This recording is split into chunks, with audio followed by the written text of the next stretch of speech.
Russia expands offensive, West secretly discusses ending hostilities in Ukraine. According to Ukraine, Russia is expanding its attacks to cover the entire eastern border and some other areas. Meanwhile, Western allies have been secretly discussing ways to end the conflict in Ukraine. The Ukrainian military is overwhelmed with coping with Russian attacks on several fronts.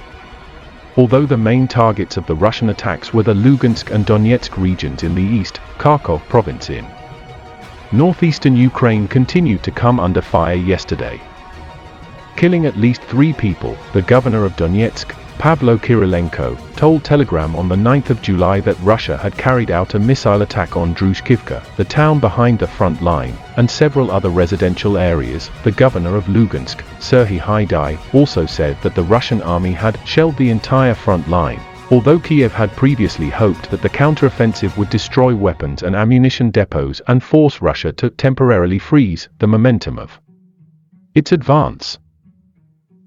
Russia is shelling the entire front line. They are trying to shift the momentum from the settlements in Lugansk to the villages in Donetsk, Haidai said. In related news, the British Ministry of Defence said yesterday, citing intelligence sources, that Russia had moved reserves from across the country and massed them near the border with Ukraine. Russia's MTLB armoured convoys appear to be on a mission to move troops closer to the neighbouring country. This is to prepare for the next phase of the attack. Russia has been moving troops and firepower to the eastern Ukrainian front since April in a bid to take full control of the Donbas region after a failed plan to encircle and control the capital Kiev. Russia currently dominates, but observers warn that hostilities could drag on as the West continues to provide military aid to Ukraine.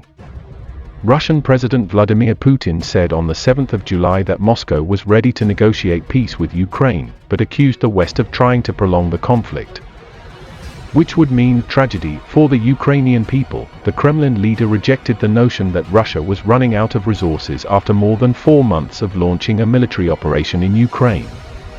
Our campaign has just begun, Putin said. Kremlin spokesman Dmitry Peskov later confirmed that Russia had deployed only a small part of its military capabilities in Ukraine. As the Russian-Ukrainian war continues to escalate, the German newspaper Welt, citing sources familiar with the matter, reports that the US and its European allies are secretly discussing diplomatic ways to end the conflict.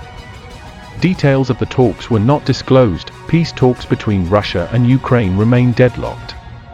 While Russia insists on achieving all its goals, the government of Ukrainian President Volodymyr Zelensky has vowed never to make territorial concessions to end hostilities. Zelensky also believes that diplomacy is the only way to resolve conflicts.